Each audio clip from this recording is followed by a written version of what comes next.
Salut à tous, je suis ravie de vous retrouver aujourd'hui pour cette nouvelle vidéo dans laquelle je vais vous parler d'un livre qui est peu connu, à part sur nos groupes Facebook où là on en parle quand même un petit peu. C'est le livre de Lynn, Margot et Fafae qui s'appelle Sérénité. Donc si vous ne le connaissez pas, j'espère avoir l'occasion de vous le faire découvrir et qu'il vous plaira. Il est assez sympa. Et c'est vraiment la rencontre entre deux univers, vous allez voir, je pense que ça vaut le coup d'y jeter un œil. Alors c'est Lynn qui m'a demandé si j'étais d'accord de vous en parler, d'en faire une revue. J'ai accepté parce que moi j'aime bien en plus ce côté fait maison, artisanal, etc.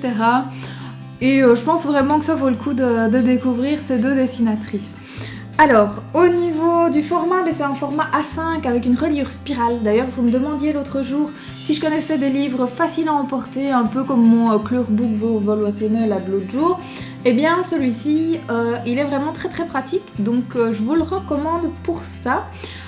Au niveau de la couverture, on a un dessin de Lynn qui est ici et un dessin de Fafae. Je vais vous mettre leur page Facebook en bas pour que vous puissiez aller voir.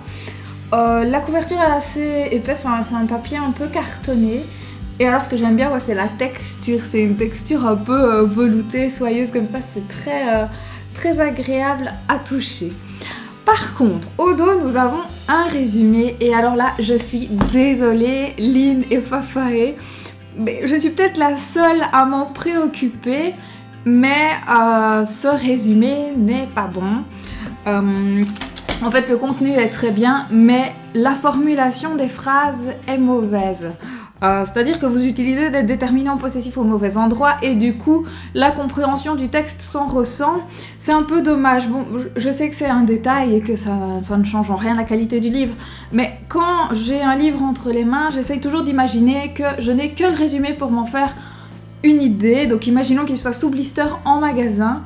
Eh bien, je pense que justement, ce résumé pourrait porter préjudice aux ventes du livre si on n'avait que ça pour se faire une idée. Parce que même si, comme je l'ai dit, le contenu est bien, vraiment la formulation des phrases n'est pas idéale. Donc voilà, c'est un peu dommage, mais comme je l'ai dit, c'est qu'un détail. Vous allez voir que le contenu du livre, lui, est vraiment très bien.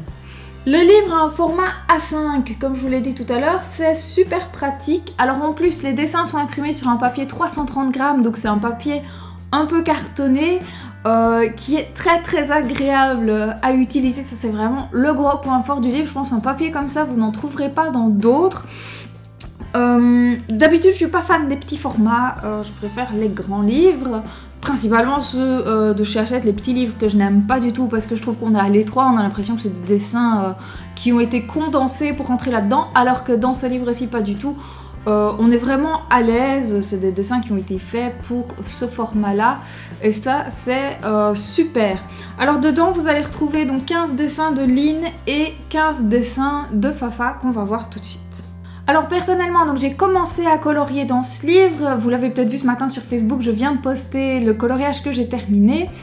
Je n'en ai fait qu'un seul, pourquoi ? Déjà j'ai reçu le livre lundi dernier, donc au niveau temps, surtout que c'était la rentrée et tout, j'étais un peu court. Et puis quand je reçois un livre que je ne connais pas, d'auteur que je découvre, j'aime bien le laisser au placard quelques semaines, le temps de me familiariser avec les dessins, avec l'univers, etc. Ici, je me suis un peu obligée à commencer tout de suite parce que comme je ne sais pas le temps que je vais avoir dans les semaines à venir, j'avais pas envie que ça dure des mois, donc je m'y suis mise. Et je sais pas si j'ai bien fait de le faire tout de suite parce que, j'ai commencé ce dessin-là et je n'avais pas remarqué que c'était une spirale. Donc j'ai rattrapé le coup au dernier moment, mais j'ai commencé par l'extérieur et du coup le bord de ma spirale est un peu bizarre. J'aurais pas fait comme ça du tout si j'avais compris dès le début. Mais bon voilà, en tout cas j'ai beaucoup aimé, donc je l'ai fait avec mes Caran-d'Ache Pablo comme d'habitude et un crayon Faber-Castell Polychromos Fuchsia. Alors je trouve par contre que les Faber-Castell sur ce papier là c'est vraiment pas terrible, ça n'accroche pas bien le papier, enfin j'ai vraiment du mal à avoir une belle couleur. Avec les Caran-d'Ache ça va tout seul, mais les Polychromos je trouve pas ça exceptionnel, et plus je m'en sers plus je me dis que mes Caran-d'Ache sont mieux. Fafa et Lynn ont des univers vraiment différents, mais qui s'associent quand même très bien. Dans ce livre, ça pose aucun souci. Et peut-être une petite préférence pour l'univers de Fafae. C'est mon ressenti totalement personnel, ça n'engage que moi, parce que ça n'enlève rien de toute façon à la qualité des dessins de ligne qui sont vraiment très bien aussi. Mais voilà, je pense que les dessins de Fafa se rapprochent plus de ce que j'aime d'habitude. Alors je vous ai fait une petite sélection, donc j'en ai choisi 3 de Lynn et 3 de Fafa que vous allez voir tout de suite. Donc ça, ce sont les dessins que j'aime beaucoup. Donc voilà le premier de Lynn, ça il est vraiment top. Alors ensuite, je vais vous montrer un petit peu plus loin. Celui-ci que j'aime beaucoup avec son caractère vraiment très structuré, que je trouve très sympa. Je sais pas encore comment je vais le faire, hein, parce que parfois voilà, ça part un peu dans tous les sens et du coup je suis un peu prise au dépourvu. C'est pour ça aussi que j'en ai pas commencé beaucoup, mais celui-là je l'aime beaucoup. Et il y en a encore un, oula, j'ai tout tombé. Celui-ci qui termine la partie de Lynn et que j'aime beaucoup aussi. Je trouve qu'il y a moyen de faire vraiment de très jolies choses dans ce livre. Alors maintenant on passe au dessin de Fafa. Alors voilà le premier. J'aime vraiment beaucoup. Alors leurs dessins sur fond noir sont vraiment très beaux. Alors celui-ci, je crois que ça doit être un de mes préférés de tout le livre, cet arbre avec toutes ces feuilles et tout. Il y a moyen de faire un truc vraiment très joli. Moi je vois bien ça dans des tons violet et orange, ça peut être canon. Alors il y en a encore un. Voilà, celui-là aussi je crois que c'est un des bests du livre.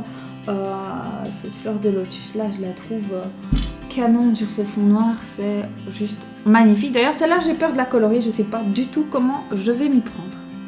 Évidemment, comme dans tous les livres, il y a des dessins que j'aime moins. Alors attention, cela dit, ce n'est pas ici comme dans les livres de chez Hachette où les dessins que je n'aime pas, ce sont des dessins qui pour moi sont inutiles, dont Hachette se sert pour boucher les trous dans les livres. Non, ici c'est pas le cas. Ce sont simplement des dessins qui me parlent moins, mais ça n'enlève rien à leur qualité. Et je pense qu'ils ont tout à fait leur place dans ce livre. C'est simplement un ressenti personnel. Donc par exemple, celui-là, je l'aime moins. C'est un dessin de Lynn.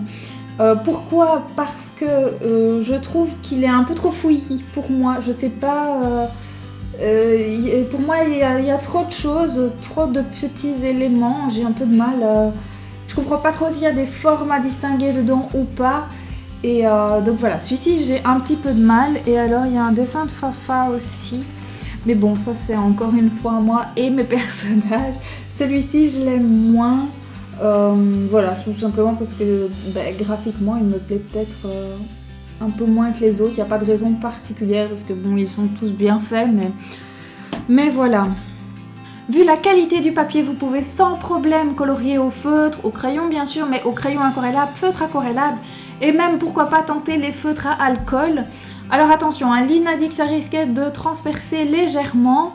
Or moi j'ai vu une vidéo où quelqu'un coloriait au feutre à alcool et ça ne perçait presque pas. Mais pour être sûr, je vous conseille quand même de mettre quelque chose entre les dessins, histoire d'éviter les catastrophes, on ne sait jamais. Et une petite dernière chose qui m'a gênée, mais de nouveau c'est un détail, c'est que Lynn change de police pour sa signature assez souvent. Donc je crois qu'il y a 23 ou 4 polices différentes pour la signature. Moi j'aurais préféré que ce soit homogène ou que ce soit signé à la main. Fafa elle signe à la main et je trouve ça plus agréable.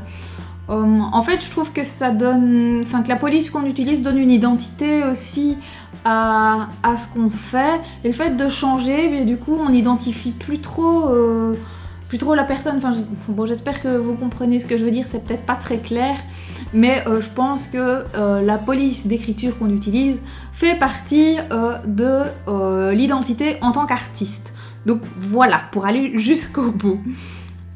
Voilà, j'espère que la vidéo vous a plu, qu'elle vous aura permis de découvrir ce joli livre que vous pouvez acheter pour 13 € sur A Little Market. Je vais vous mettre le lien juste en dessous.